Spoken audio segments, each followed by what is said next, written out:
course, if we keep talking about adapting to producing in a commercial kitchen, make sure that you can constantly refer to the commercial kitchen facility regulation.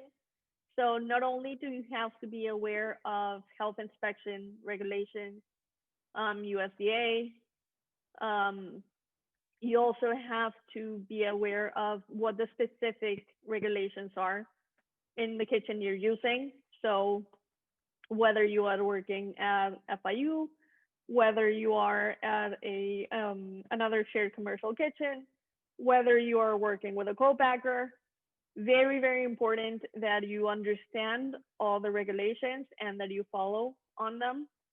Um, Again, sometimes we tend to get into this anecdotal evidence of, well, this is the way I've always done it.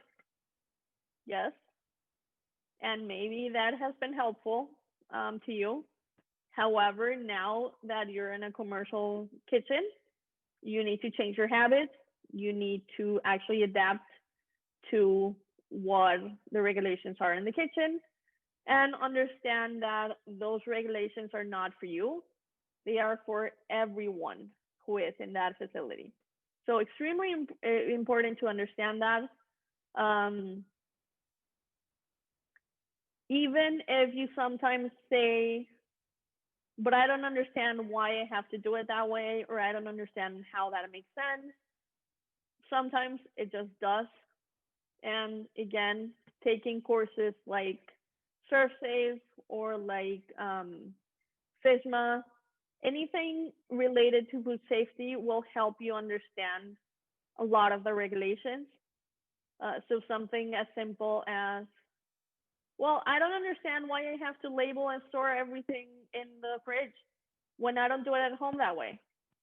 It's more labor for me. Correct. It is more labor. However, we have to do it first off because that is USDA regulation. And second, because yes, you need to label and date everything in order for you to remember where that product is, when you last used it, when it can be used. So there's a lot of different information that can go in there. And it's very, very important for you to be aware of that and understand that. Also, ensure clients have their own regulation of a trackable production line. So if you have, let's say you are doing a product for a client that requires you not to use butter, and you have another client that you can actually use butter, you need to be very careful of knowing and tracking the entire